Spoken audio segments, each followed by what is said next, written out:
Kejuaraan wheelchair rugby Super Series Round 3 Indonesia berlangsung 18 sampai 20 November 2019 di Gor Ranau Jakabaring.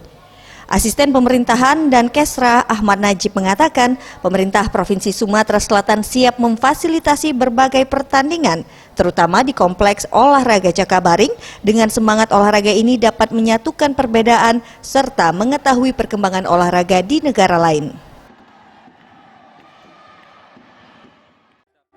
Terus kembangkan karena ini atletnya atlet difabel dengan semangat yang tinggi, sportivitas yang mereka junjung menunjukkan bahwa olahraga itu bisa menyatukan, bisa memberikan rasa bagaimana kejujuran, menghargai sesama bangsa, dan lebih dari itu Asian Games yang lalu ini juga bisa bagaimana aset-aset yang ada di Jakabaring Sport City ini terus bergulir dimanfaatkan untuk event.